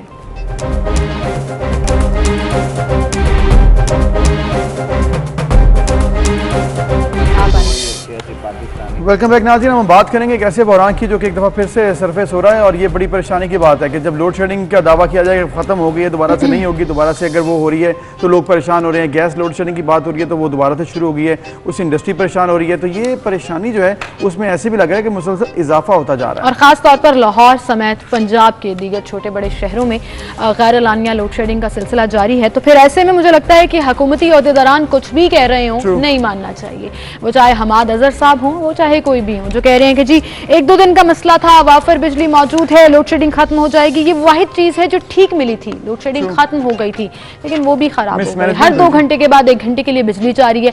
रही सही कसर तकनीकी खराबियों, ट्रांसफार्मर जलने या ट्रांसमिशन लाइन्स ने पूरी कर दी। तो शहरी बहुत परेशान है जी, और किस कदर परेशान है पहले वो आपको दिखाते हैं। जाती है, आधा घंटा बिजली चली जाती है, बच्चे गर्मी से मरते हैं, बिजली नहीं होती, बहुत परेशान होते हैं। सुबह से 2-3 दफ़ा लाइट जा चुकी है, 2 दफ़ा। बहुत परेशानी का सामना है, महंगाई अरूज पर है, जिसकी वजह से लाइट भी चली जाती है, हमारा काम वाम कोई है नहीं यार। ये 2-2 घंटे 1-1 घंटा लाइट ले लेते हैं, हमारा तो काम मुतासर हो रहा है। घंटा आएगी 2 घंटे गायब, घंटा आएगी 2 घंटे गायब। तकरीबन आप मुझे 1 घंटा आती है, 2-2 घंटे नहीं आती है, 3-3 घंटे नहीं आती, मर्जी के मालिक है। तकरीबन 5-6 घंटे की लोड शेडिंग हो रही है आजकल जो है। तो आज रात मेरे 2 बजे गई है और सुबह 4:30 बजे तक आई है। लोड शेडिंग होती है, किसी वक्त दिन को भी घंटा चली जाती है, किसी वक्त रात को घंटा चली जाती है। लोड शेडिंग के हवाले से इतना ही कहना चाहूँगा कि देखें, लोड शेडिंग जो है वो 8 से 10 घंटे तक जा रही है। बत्ती वो 1 घंटा जाती है, घंटा आ जाती है, जैसे कि 5-6 घंटे चले जैसे इलाके का। देखें बच्चे हैं, जब लाइट जाती है इस मौसम में, इस गर्मी के मौसम में, तो बच्चों का क्या हाल होता होगा। उनको चाहिए कि वो मिल मालिकान के साथ मिलकर नेगोशिएशन करे और इस मामलात को हल करे। जी खान साहब ने तो डैम के भी बहुत वादे किए थे, जो डैम बनाते हैं जी लाइट नहीं जाएगी, वो डैम किधर गया। देख सर्दियों में नहीं जाती थी, अब गर्मी आई है, सारा दिन 4 घंटे लाइट होती है, 4 घंटे नहीं होती। गर्मी से हमारा बुरा हाल हुआ पड़ा है। पहले जो 24 घंटे में 7-8 घंटे लाइट जाती थी, अब वो 1-2 घंटे तक महदूद रह गई है। जाती तो अब भी है, लेकिन 1-2 घंटे ज़्यादा नहीं जाती। बार बार जो है ना वो बिजली आ रही जा रही है। मकसद ये है कि कोई चेक एंड बैलेंस नहीं है।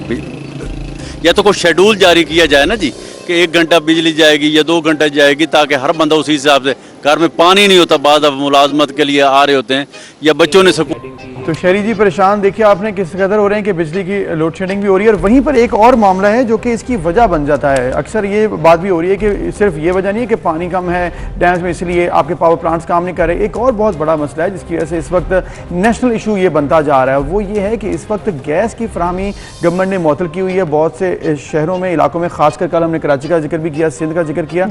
उसकी वजह से भी इम्पैक्ट पड़ रहा है कि ओवरऑल मुल्क में एक क्राइसिस, बहरान की सी सूरत पैदा हो गई है। मुल्क में LNG, local gas, furnace oil की एक साथ कमी के बायस एक साथ बिजली और गैस का बहरान पैदा होने का अंदेशा, जिसकी वजह से ये लोड शेडिंग मजीद बढ़ जाएगी। और वो सिर्फ पंजाब में नहीं, मुल्क भर में। असल में ये सूरत हाल क्या है, वो मुरम्मती काम हो, वो ट्रांसमिशन लाइन्स हो, वो ट्रांसफार्मर उड़ना हो, या बिजली ना बन पाना हो, वो पन बिजली हो या गैस से बन रही हो, इस पूरी सिनेरियो में सफ़र कौन करता है? अवाम, गरीब अवाम, वो चाहे इंडस्ट्रीज बंद होने की सूरत में हो या घर में बिजली ना आने की सूरत में। इस पर हम बात करेंगे।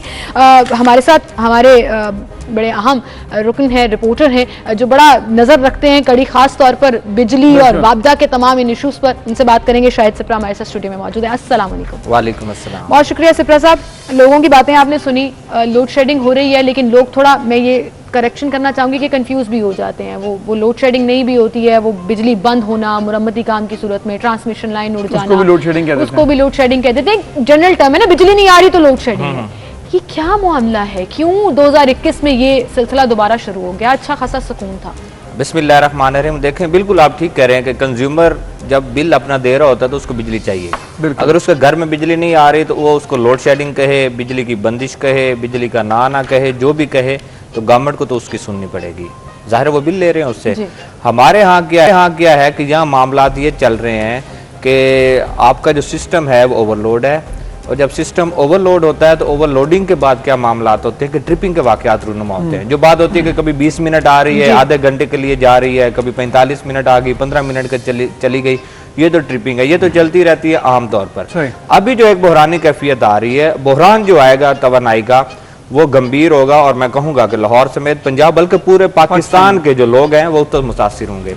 क्या है कि वफाकी हुकूमत ने कोई ऐसा प्लान ही नहीं बनाया जिसके तहत ये जो आने वाला बहरान है इसको ख़त्म किया जाए। मैं आपको बताता हूँ, हमारी जो जनरेशन है वो हम लोग LNG पे भी कर रहे हैं, उसके बाद IPPs जो है वो फर्नेस पे है।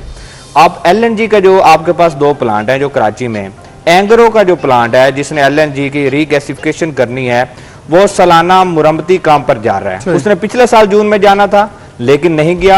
अब जो दीगर एजेंसीज हैं वो ये कह रही हैं कि अब एंगरो का प्लांट अगर उसको मेंटेनेंस पे नहीं लेकर जाते तो वो नहीं चल सकता। अब वो मेंटेनेंस पे जाएगा तो 1000 मिलियन जो गैस है वो आपके सिस्टम में 2 जो प्लांट्स हैं वो दे रहे हैं। इसका क्या मतलब है कि 500-550 मिलियन गैस आपके सिस्टम से निकल जाएगी और 700 मिलियन जो LNG है आप पावर हाउसेस को दे रहे हैं जी।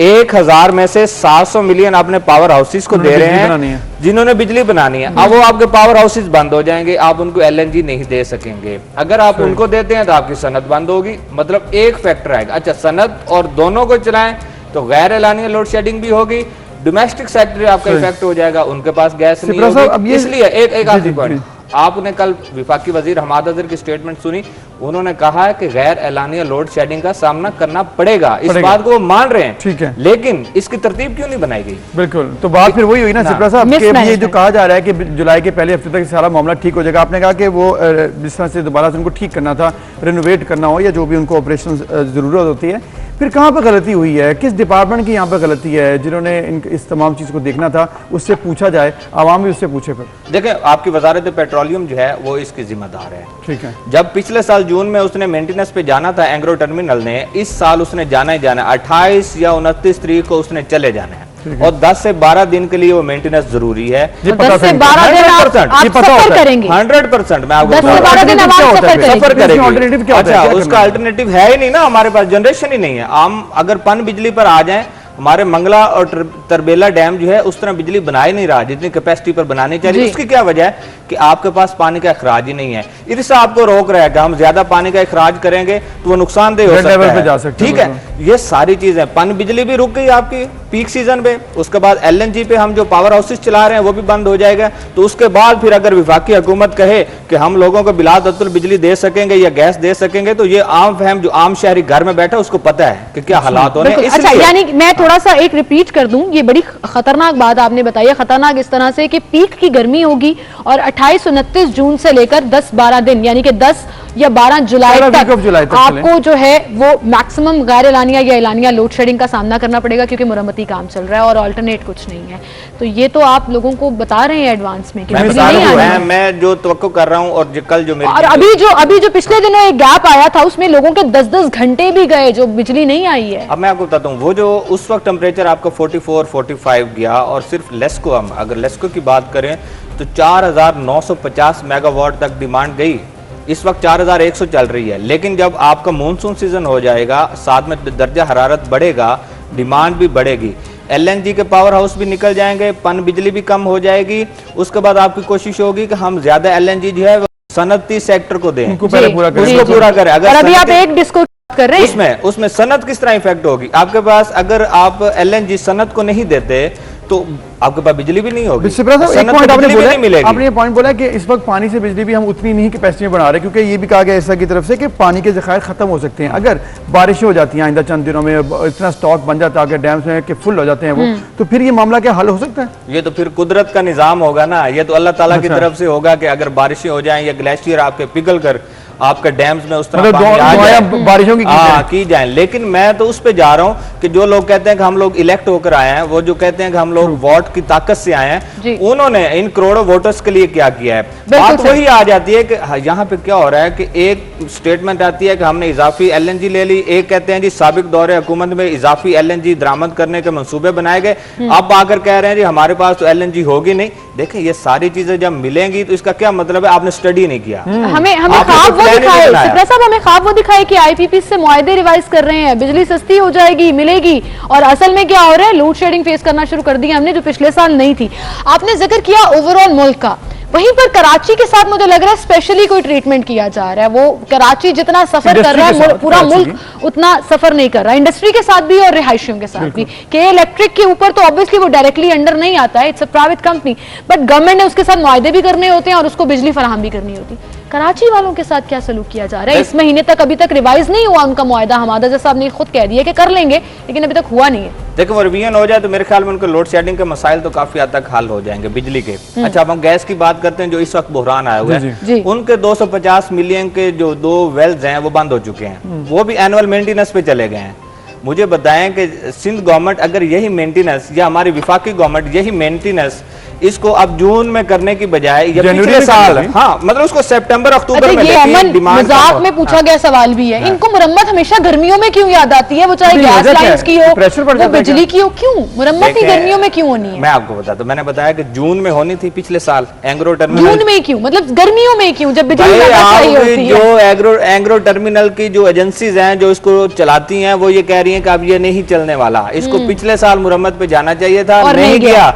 जून में आपने रिक्वेस्ट कर ली कि जून में पिछले साल ना करें, तो आपको सितंबर अक्टूबर नवंबर का महीना रखना चाहिए थी ना। सर्दियों में पंखे नहीं चाहिए, आपकी गवर्नमेंट ने नहीं किया, आपकी गवर्नमेंट ने नहीं किया। तो बेसिकली मिसमैनेजमेंट है ये, मिसमैनेजमेंट 100%। शेयर मिसमैनेजमेंट है, पाकिस्तान और गवर्नेंस है। नया पाकिस्तान किस तरह एडवांस होगा? मैं कहता हूँ कि 10-12 दिन लग पता जाएगा। बिजली नहीं चलेगा, बगैर बिजली होगी, आपके गैस नहीं होगी, आपके पास गैस भी नहीं होगी, हद हो गई, इंडस्ट्री बंद हो जाएगी, आपकी एक्सपोर्ट सेक्टर परेशान होगा, आपकी इंडस्ट्री जो अगर काम नहीं एक्सपोर्ट पे नहीं जाएंगे, एक्सपोर्ट पे नहीं करेंगे क्योंकि प्राइम मिनिस्टर साहब भी नोटिस ले लेंगे ना। अभी एक्सपोर्ट को परेशान करेंगे। हाँ, एक्सपोर्ट नहीं बंद करेंगे, बाकी इंडस्ट्री जो है आप बाकी इंडस्ट्री अगर इफेक्ट होती है तो उससे पाकिस्तानी आवाम मुतासिर होती है। तो ये तो अब ये बेसिकली अब हम आपकी बातों से ऐसे लग रहा है कि इन्होंने तो जो करना था कर दिया, अब सिर्फ आवाम दुआ करे कि बारिश हो जाए। हल नहीं है ये। 10-12 दिन एंग्रो टर्मिनल ने भी जाना है, आपकी 250 मिलियन सिंध से भी निकल गई है, उसके बाद एंग्रो वापस आ जाएगा। एलएनजी अगर इंपोर्ट उसी तरह रही तो फिर सिस्टम में वापस आएगी एलएनजी, तो फिर आपके पावर हाउसेस भी चल जाएंगे, सब टाइम पे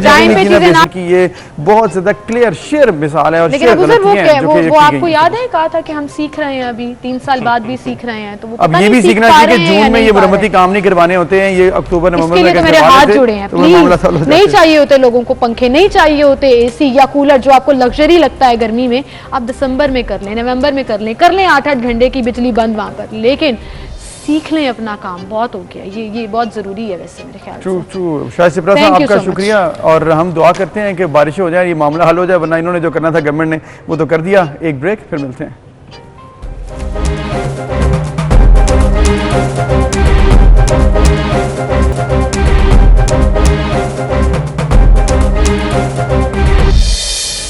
वेलकम बैक। एक बार फिर से आपको खुशामदीद कहेंगे। एक बड़ी इंटरेस्टिंग स्टोरी जो अभी आपके साथ भी हम शेयर करेंगे, लेकिन फौरन से ब्रेक आ गई। मैं अबूजर से पूछना चाह रही थी, फिर मैंने सोचा कि ऑनलाइन पूछ ली थी। अबूजर, अभी तक आपने मैक्सिमम टिप कितनी दी होगी पाकिस्तान में ऑब्वियसली, या बाहर कहीं भी? बाहर भी तो ज्यादा हो जाती है कि पाकिस्तान को हिसाब से मल्टीप्लाई करें, लेकिन पाकिस्तान में मेरा ख्याल है मैक्सिमम 1000 रुपया दिया। मैक्सिमम 1000, इससे ऊपर नहीं गए होंगे। मुझे भी जहाँ तक याद पड़ता है, मतलब 1000-1200 ही होगा, वो भी एज अ गुडविल जेस्चर। आपको बहुत ही अच्छी की कभी आपने सुना है कि 25 लाख रुपए पाकिस्तानी कोई किसी को टिप दे दे?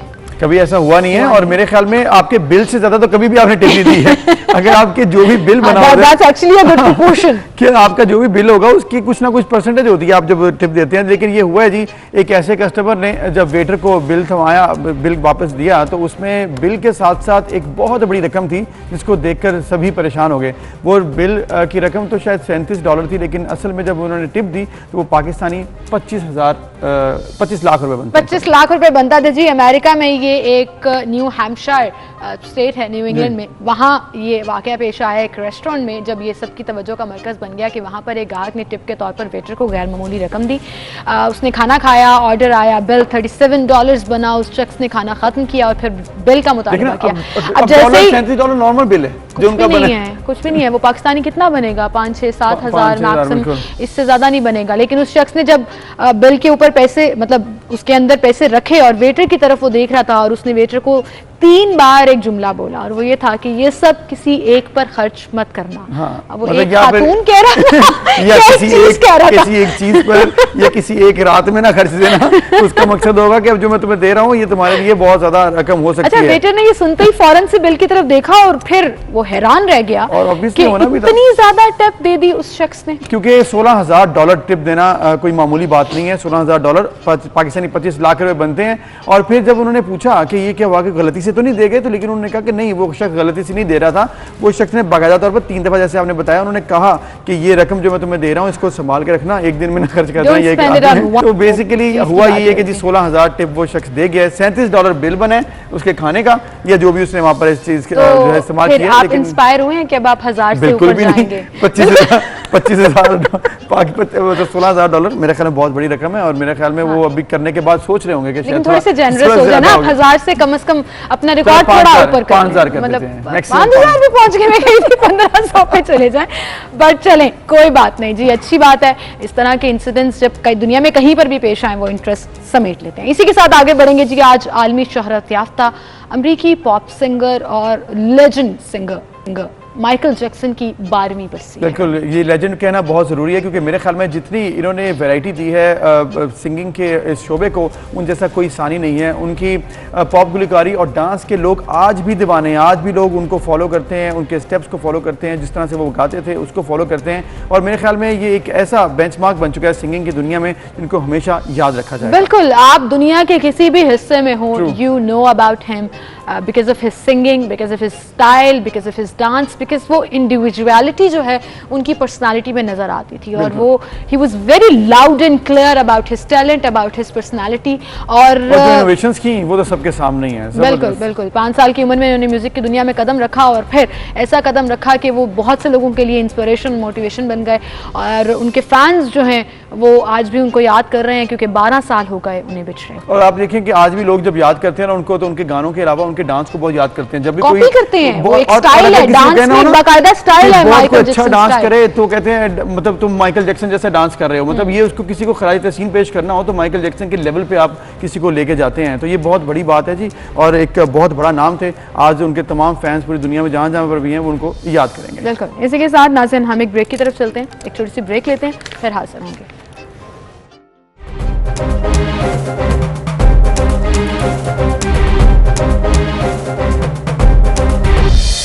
वेलकम बैक नाज़रीन, हम बात करेंगे ऐसे इशू पर जो कि हमने देखा है कि गुज़िश्ता काफ़ी अरसे से ज़ेर बहस भी है सोशल मीडिया पे भी, और लोग भी इस पर बात करते हैं कि हमारे यहाँ सोसाइटी पे एक चीज़ बहुत ज़्यादा परवान चढ़ रही है। वो ये है कि पैसे की दौड़ में आप कुछ भी कर गुजरते हैं, आप सेटिस्फेक्शन में नहीं आते हैं, और आप ये कहते हैं कि बस मुझे मज़ीद चाहिए किसी भी कीमत पर, जो कि बहुत नुकसानदेह हो सकता है। बिल्कुल, अब वो पैसा है या कोई चीज़ है, आपको ज़्यादा से ज़्यादा चाहिए, फिर आपको वो हसद करने पर मजबूर कर देता है, फिर आपको वो नेगेटिव साइड पर ले जाता है, जिसमें आपको नहीं पता लगता कि आप अपनी पर्सनैलिटी के साथ क्या कर रहे हैं, आप अपनी इन्वायरमेंट के साथ क्या कर रहे हैं, और फिर आप अपने फ्यूचर के साथ क्या कर रहे हैं। तो इसको कैसे सॉर्ट आउट किया जाए, वो जो इत्मीनान है, इनर सेटिस्फेक्शन है, ये बहुत मैटर करती है, and it's a very important topic. इस पर हम बात करेंगे। मोटिवेशनल स्पीकर साहिल अदीम साहब हमारे साथ मौजूद हैं। अस्सलाम वालेकुम साहिल।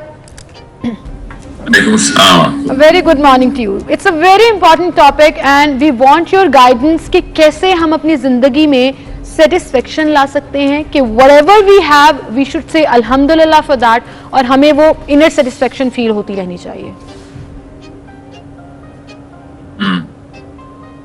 ना असल में डिस्कशन इररिलेवेंट है। असल में जो डिस्कशन है ना वो माँ बाप करते नहीं है कि दुनिया में ना क्यों आए हो, काम करने में बड़े काम क्या है दुनिया में, तो उसकी निशानी अंदर से आवाज लगाती है हमारे। मैं अगर आपसे अभी कहूँ कि मुझे 10-12 लाख रुपए उधार चाहिए, दे दीजिए प्लीज, कुछ कर लें, तो अचानक आपके दिल में मेरे दिल में भी मेरे बारे में कोई रिपल्शन आ जाएगी, या कोई बहानाबाजी करेंगे कि ये क्या किया। यही लाख या करोड़ जब ईदी साहब या बिल्किस ईदी मांगती हैं तो दिल चाहता है कि काश और होते, सब कुछ दे दें। तो असल में अंदर से आवाजें हमें अल्लाह ताला ने खुद ही रखी हुई है हमारे अंदर की, जो बड़े मकसद होते हैं ना वो अट्रैक्ट करते हैं हमें, उन्हीं में सेटिस्फेक्शन है। हमें वर्ल्ड व्यू जो है वो बच्चों को गलत देते हैं, उनको गलत हीरोज बना के देते हैं। चीजों का प्यार, इंसानों के प्यार की बजाय चीजों का प्यार सिखाएंगे तो फिर सेल्फिशनेस बनेगी। चीजों की तो कोई लिमिट नहीं ना, फिर जितना पैसा आएगा उतने ज्यादा हारिस और सेल्फिश हो जाएंगे आप। तो this is the actual discussion जो माँ बाप को ट्रेनिंग होनी चाहिए कि दुनिया को दिखाना कैसे बच्चों के सामने, और मकसद और बड़े और छोटे मकसद में फर्क होना चाहिए। तो अगर बड़े मकसद वाले बंदे के पास पैसा ज्यादा आ जाए तो वो दुनिया को सवार देता है, और बगैर मकसद बिला मकसद के बंदा शुतर में वहां चल रहा, उसके पास पैसे ज्यादा आ जाए तो दुनिया के अंदर आग लगा देता, वो सबको खा जाता। ये तो हमारे सामने हो रहा है रोज, हजारों सालों से यही होता आ रहा है। तो जब हम सेटिस्फेक्शन की बात करते हैं, साथ पैसा अटैच करते हैं, तो वो एक इररिलेवेंट रिडंडेंट डिस्कशन होती है। रियल क्वेश्चन है, बड़े काम करने वाले हैं, उनको तो अल्लाह करे और पैसा मिले, बल्कि उनकी तो हेल्प करनी चाहिए किसी तरीके से भी, उनको और से और है ना मिलना चाहिए, उनकी ताकत बढ़नी चाहिए, और छोटे मकसद वालों को बल्कि पैसे दूर रहने की ट्रेनिंग देनी चाहिए इनको। बल्कि कुछ सोचे ना, क्रिमिनल्स के पास पैसा ज्यादा आ जाए तो वो क्या करेगी, वो ज्यादा नए तरीके निकालेंगे और से और करने के, उसकी तो कोई लिमिट नहीं ना। बिल्कुल सही। So this is the actual angle of looking at the planet, the life of a human being. बिल्कुल सही। साहिल, आप जैसे कह रहे हैं कि आपकी कॉज बेसिकली मैटर करती है, लेकिन देखिए जब कॉज मैटर करने का एक टाइम आता है जब आपने आगे बढ़ना है, ज़िंदगी में कुछ करना है, लेकिन जब बेसिक्स में ही आप आगे बढ़ना चाहते हैं किसी भी कीमत पर, मोर एंड मोर, कि बस आपको जो भी चीज़ है, इससे पैसे की बात भी नहीं है कि आप सेटिस्फाई नहीं होते, आप दूसरे को देखते हैं कि जी इसके पास क्या है, मेरे पास वो चीज़ नहीं है। क्या ये चीज़ बेहतर हो सकती है हमारे अंदर से? जी बिल्कुल। ये जो मोर एंड मोर की जो तड़प है ना, ये अम्मी और अब्बू ने सिखाई है हमें। ये मैं आपको चले ईदी साहब की एग्जांपल, इतना बात ही उनकी हो रही है। वो कहते थे कि जब मैं छोटा था तो मेरी अम्मा जी स्कूल भेजते वक्त मुझे 2 आने देती थी, कहती थी बेटा ये एक आना तेरे लिए है और एक आना किसी को देने के लिए। ये बचपन में ही दिखाया जाता है कि दुनिया को देखना कैसे, इंसानों को देखना कैसे। अगर आपको बचपन से ही माँ बाप रश करते नजर आए बड़ी गाड़ियों पे और बड़े घरों पे, वहां रहना है, वहां जाना है, वहां पे जाके जिंदगी गुजारनी है, अमेरिका का वीजा जो है उसको लग गया, ऐसे जश्न मनाए जाए या फिर उस तरह का हसरत किया जाए, तो छोटे बच्चा तो आपकी हरकतें देखता है, वो आपके लेक्चर थोड़ी देखता है, वो तो करतूत देखता है माँ बाप की। वो देखता है कि माँ बाप तो ये जो यही है फिर दुनिया का मकसद। तो फिर उसकी बात वो अम्मा और अब्बा से बड़ा एक जानवर परवान चल रहा होता है हमारे घरों में, हम क्या हारिस होने जो हमारे बच्चों ने हारिस होने। सो इस इनेट सिस्टम जिसको हम करप्ट कर रहे हैं। और वही आपने बात दुरुस्त की, 40वें साल के बाद, 50वें साल के बाद इंसान को जब थकन का एहसास होता है कि किस दौड़ में हिस्सा हूँ, शऊर तो आना है कभी ना कभी, वो फिर देखता है कि ये तो मेरे साथ धोखा हुआ है, ये तो मेरी अम्मा और अब्बा ने और मेरे चाचा और ताया ने, मेरे बड़ों ने मिलके एक गबन किया मेरी सोच का। तो वो फिर उस वक्त तक देर हो चुके थे, क्योंकि उस वक्त तक उसके अपने बच्चे 20-20 साल के होते हैं। फिर वो इसी डिप्रेशन में, अस्पतालों में जाएंगे आप, सारे इसी डिप्रेशन में पड़े हुए, जो भी जरा बाशऊर लोग हैं वो अपने पे ही रोते हैं, वो किसी और पे नहीं रोते, वो अपने आप को सोचते हैं। बिल्कुल सही साहिल, और आपकी ये बात भी बिल्कुल ठीक है कि बच्चे खास तौर पर पेरेंट्स को कॉपी करते हैं, वो चाहे सोच के हवाले से हो, एक्शंस के हवाले से हो या बातों के हवाले से हो। लेकिन साहिल अब तो ये हो गया ना, अब जो जनरेशन यहाँ मौजूद है उसके साथ पेरेंट्स ने कर दिया, तो क्या इसका सोल्यूशन मौजूद है? एंड ऑल्सो जैसे अभी आप जिक्र कर रहे थे, ये हमारी जनरल सोच भी है। एक आज से 10 साल पहले सोचें या 20 साल पहले सोचें तो for example 50,000 salary was too much, और अब आकर स्टेटमेंट ये आती है सिर्फ 50,000 कमा रहे हो। तो वो जो एक दौर चेंज हो गया, बरकत होती थी वो खत्म हो गई, सोच में एक तब्दीली आ गई। ये तो दुनिया भी कर रही है ना हम इंसानों के साथ, ये ऐसे तो नहीं है कि बस पेरेंट्स ने डाला था तो वही है। नहीं, वो दुनिया तो चले एक 50,000 तो एक इकोनॉमिकल इंडिकेटर है कि आपके बुलियन वैल्यू क्या है मुल्क में। जी नहीं, मैं वैसे आपको बता रहा हूँ, आप ठीक कह रही हैं। मैं अपने एक उस्ताद से पूछ रहा था कि इंफरादी तौर पे तो बरकत नजर आती है, मुल्क के तौर पे, कौम के तौर पे कैसे देखी जाए? तो उन्होंने कहा तरीका वही है, रुपए की वैल्यू भी तभी बढ़ेगी जब मुल्क में बामकसद लोग बड़े होंगे, ज्यादा तादाद में होंगे। जब वो बढ़ेंगे तो रुपए की वैल्यू भी बढ़ जाएगी। आप फिक्र ना करें, लोगों कौमों की इज्जत देख के उनके साथ बिजनेस करते हैं। हमारे अपने फर्द की इज्जत खत्म हो गई है, इसलिए हमसे बिजनेस नहीं हो रहा। और कोई इंटरनेशनल बिजनेस तभी करेगा तब जब करेगा तो रुपए की वैल्यू बढ़ेगी। हम एंगल ही कोई और देख रहे हैं ना, हमने सोचा कोई साइंस है इसके पीछे, कोई बिजनेस मैथमेटिक्स कर रहे हैं हम। असल में सारी की सारी कहानी फर्द पे आके रुकती है। तो आपने जो सवाल जहाँ से शुरू किया ना वही है जड़ इसकी, अब हम क्या करें? हाँ, अब असल में हमें हो गया, आपको जो होना था। नहीं देखें, आपको अभी भी ना आवाजें बहुत ऊंची आती हैं, नजर तो आता है सब कुछ कि असली काम क्या है। ऐसे नहीं, मैं ईदी की एग्जांपल दे रहा हूँ, वो क्यों इतना अट्रैक्टिव लगता है हमें, बिजली सीधी पे क्यों प्यार आता है पूरे के पूरे कौम के हर बादशाह बंदे को, यार कैसे बड़े काम करने वाले फिर चमकते हैं सितारों की तरह। ये अपने बच्चों में हम क्यों नहीं डालते? बिकॉज हम डरते हैं बस। और वो क्या डर है हमारा, और वो है जड़ आती कि ये मेरा बच्चा ना ये गंगा के उल्टी बहाव में आके कहीं तबाह ना हो जाए, क्योंकि गंगा तो बह रही है, जो लोग कर रहे हैं हम भी वो करेंगे, ये भेड़ चाल। इसलिए बच्चों के अंदर ना शऊर डालना उसी वक्त जितनी जल्दी हो सके। 12वें 13वें 14वें साल का बच्चा बाकायदा जिंदगी के फतवे देता हो, बेशक इस्लाम के फतवे ना उसको आते हैं, वो भी जिंदगी को उसको समझ आनी चाहिए कि नहीं ये चीज गलत है, कि ये चीज मुझे बाद में एक कैंसर क्रिएट कर देगी। और वो कैसे करेगा, वो अपने माँ बाप की तवातर से की गई हरकतों को देख के करेगा। एक दो दफा के लेक्चर या एक दो दफा की सदके से नहीं कुछ समझ आती किसी को, तवातर से जो माँ बाप कर रहे होते हैं उसे बच्चे का शऊर बन रहा होता है कि दुनिया में आने का जो बड़े काम है ना, उसको फिर ना लोग नहीं तंग, उसके क्लास फेलो उसको बहका कि बिल गेट्स या जैक मा नहीं बनाते, वो फिर बाकायदा मुबल्लिग बनता है, किसी की हेल्प क्यों नहीं कर रहे हैं। साहिल, आप जिस तरह से बात कर रहे हैं कि देखिए बिल गेट्स या जैक मा, इन्होंने भी इंसानियत के लिए बहुत खिदमत की है, टेक्नोलॉजी इंप्रूवमेंट्स की हैं, और वहीं पर ईदी साहब भी हैं। दुनिया में आगे बढ़ना एक फितरी प्रोग्रेस है, चाहे टेक्नोलॉजी हो चाहे आप शऊर में आगे बढ़ें। प्रोग्रेस और साथ लालच को बेसिकली हम अलग कर रखना चाहिए कि आपके अंदर at all cost, at any cost लालच ना हो, लेकिन प्रोग्रेसिव सोच तो मेरा ख्याल है पॉजिटिव बात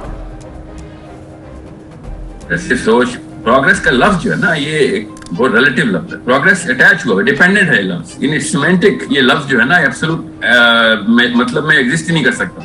प्रोग्रेस किसी चीज की मांग रहे ना आप तो, अब वो जो मकाम है ना, उस मकाम के अंदर देखें कि लोगों का भला हो रहा है, तो उसकी प्रोग्रेस के लिए तो पूरा का पूरा कुंभा कुर्बान करने की शक, मगर वो अपने भले के लिए कर रहा है, या फिर एक चीज जो उसके अपने खानदान को भला करेगी, तो वो उसकी प्रोग्रेस रोकने के लिए दुनिया में आए हम। ऐसे लोगों की प्रोग्रेस रोकने के लिए आए हैं जो अपनी अपनी सोच रहे हैं।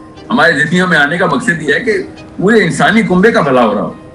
वो हम देखें ना, जहाँ पे भी आप मिसाल ले लें, चलें बर्मा की मिसाल ले लें, दुनिया में किसी भी जगह की मिसाल ले लें, मैं वैसे मिसाल दे रहा हूं जो मशहूर है, जो एक क्लस्टर को अलग करता है और अब उस क्लस्टर के लिए प्रोग्रेस सोचता है, वो बाकी की दुनिया के लिए कैंसर बना देता है। तब तक पूरी की पूरी बनी नौ इंसानी के लिए जैसे साइंस की प्रोग्रेस, क्यों मैं इतना ख्वाहिशमंद हूं कि बच्चों को स्टेम फील्ड में डाला जाए। जब एक साइंस के अंदर कोई चीज प्रोग्रेस होती है, पूरी दुनिया उससे फायदा उठा रही होती है। बिल्कुल सही। मगर बिजनेस में जो प्रोग्रेस होती है, उससे सिर्फ वो वाला बंदा, उसका खानदान फायदा उठाता है, वो कैंसर क्रिएट हो जाता है। कैंसर क्या होता है जिस्म में? वो एक ऐसा सेल है जो सिर्फ अपनी तको-दो के लिए, अपने नशो-नुमा के लिए जिस्म को वो भी लालच की तरफ बढ़ जाता है। बिल्कुल सही, and that goes towards negative side. लेकिन साहिल, जैसे आपने जिक्र किया कि 10-12 साल के बच्चे को फिलॉसफी पता होनी चाहिए ऑफ लाइफ, उसको मकसद पता होना चाहिए, एटलीस्ट एग्जिस्टेंस पता होनी चाहिए। हम यहाँ पर क्या करते हैं, और आप मुझसे कंप्लीटली अग्री करेंगे, हमारी सोसाइटी में ओहो ये तो बच्चा, इससे इतनी सीरियस बातें क्यों कर रहे हैं, ओहो ये बातें इससे करने वाली थोड़ी हैं, खुद ही बड़ा होकर समझ जाएगा। That's the concept we still have in our society, and major percentage यही होती है। We don't communicate with our child, we don't tell him कि ये असल में सारा सिनेरियो है क्या।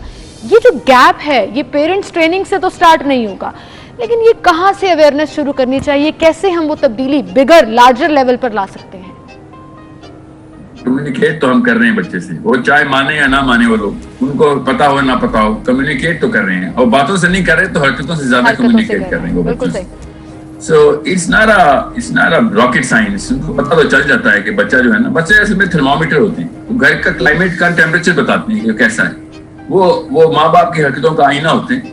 आप उनको देख के साफ समझ सकते हैं कि अगर आप देखें ना, मेरे तो खैर क्लाइंट्स ही सारे ऐसे हैं, मेरा काम शोभा ऐसा है, बच्चों की ना, मेरा बच्चा बहुत जिद्दी है, हर बात पे मेरा बच्चा जो है ना, वो बस मुझे चीजें, मुझे खिलौने चाहिए, मुझे बस, और किसी को नहीं देता।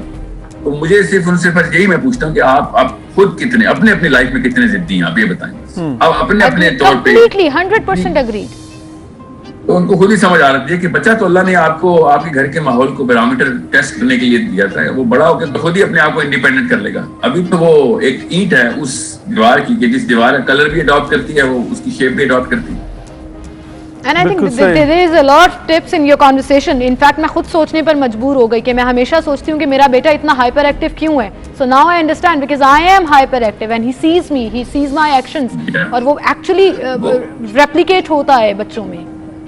जी, वो उसी टेम्परेचर को अडॉप्ट करता है जो घर का है, वो उसी दौड़ का हिस्सा होता है जो घर में, उतना ही तेज भागता है जितने तेज बाकी के भाग रहे हैं। आप देखें किसी भी जानवर को देख लें, जब उसका पूरा का पूरा जो हर्ड है ना, वो दौड़ लगाता है ना, तो हर जानवर उस हर्ड की स्पीड को पकड़ लेता है। बिल्कुल। जो पीछे रह रहता है उसको डर होता है कि अभी शेर मुझे खा जाएगा, वो उसी स्पीड को मेंटेन करता है। हमारे बच्चे भी उसी हर्ड के अंदर अपने आप को मेंटेन क्यों है? बिल्कुल सही। उससे अच्छा इंडिकेटर कोई और है नहीं कि घर का माहौल कैसा है। तो साहिल, जैसे कि आपने भी कहा है कि पेरेंटिंग बेसिकली यहाँ पर एक एक्चुअल रूट कॉज है, जहाँ से अगर हम शिफ्ट लेंगे और इस तरफ इंसान की बेहतरी के लिए काम करेंगे तो आहिस्ता आहिस्ता डेवलपमेंट हो जाएगी, बेहतरी आ जाएगी, शऊर बेहतर होगा। आपको लग रहा है कि पाकिस्तान में कुछ लोगों को इस बारे में आगाही हो चुकी है, कुछ इस पर काम हो रहा है? नहीं, बिल्कुल नहीं, इसका उल्टा काम हो रहा है। कुछ लोग को अवकाश होते, सैकड़ों की तादाद में भी होते तो नजर आ रहे थे। पाकिस्तान में तो उल्टा काम ये हो रहा है कि छोटे छोटे बच्चों को पैसे बनाने की टेक्निक सिखाई जाती है। आपने अभी पहला लफ्ज ही मुझे मेरे बारे में मोटिवेशनल स्पीकर बोला, तो रूह मेरी काम गई थी कि मोटिवेशनल स्पीकर से बड़ी बीमारी तो कोई है नहीं। वो तो छोटे छोटे बच्चों को स्कूलों में जाके पैसे बनाने और बिजनेस में आगे तरक्की करोगे। कभी एक दफा भी किसी बंदे ने, इतनी बड़ी बड़ी केस स्टडीज है पाकिस्तान की हिस्ट्री में, अगर खाली इनको यही पता चल जाए कि खाली हमारे बाबाए कौम जिन्ना साहब भी अपना सोचते ना, तो भी हम भजन कर रहे होते हैं, दोनों यहाँ पे भजन का प्रोग्राम कर रहे होते हैं हम तीनों मिलकर। इनको समझ नहीं आती कि बड़े काम अंदर से सारी की सारी आवाजें ऊंची आ रही, पर बच्चों को सिर्फ इसलिए कि माँ बाप समेत हर बंदा उल्टी दौड़ में इसलिए चला रहा है कि मैं जब भी यूनिवर्सिटीज के टूर पे जाता हूँ ना, तो मैं वो पूछता हूँ कि यार उस दिन कोई बड़ा ड्रामा या कोई फिल्म की या कोई बड़े किसी बिजनेस की प्रमोशन ना लगी हुई हो प्लीज, क्योंकि उस दिन वो सारा का सारा यूनिवर्सिटी का बच्चा उस तरफ चला गया होगा। मेरे कमरे में कोई 20-25 बच्चे आएंगे आपके 5000 की यूनिवर्सिटी में, because you're playing the bigger game. I need to be in the right strategy. But you're very right. But Sahil, I hope कि you keep on playing और हम अपना रोल प्ले करते रहें, वो अवेयरनेस लोगों तक पहुंचाने में। कोई एक बात भी समझ जाए, शख्स को एक बात भी समझ जाए, जैसे मैंने थोड़ी सी बात समझी है, तो वो कतरे से कतरा दरिया मिलता है। साहिल अदीम, बहुत शुक्रिया। और कहते हैं ना कि आप अपने हिस्से की शम्मा जलाते जाएं, कारवा भी बनता जाएगा। इंशाल्लाह आप अपना रोल अदा करते रहें, हम भी अपना रोल अदा करेंगे एज ए पेरेंट और एज ए सोसाइटी में जो हमारा रोल होता है। तो आहिस्ता आहिस्ता आप उम्मीद कर सकते हैं कि हमारी सोसाइटी में बेहतरी आ जाएगी। बिल्कुल, अगर आप चाहते हैं आपका बच्चा आपका कार्बन कॉपी ना हो तो रीथिंक कर लें अपनी तमाम पेरेंटिंग को। इसी के साथ आपसे इजाजत चाहेंगे, मंडे को मुलाकात होगी। अपना ख्याल रखिएगा, अल्लाह हाफिज।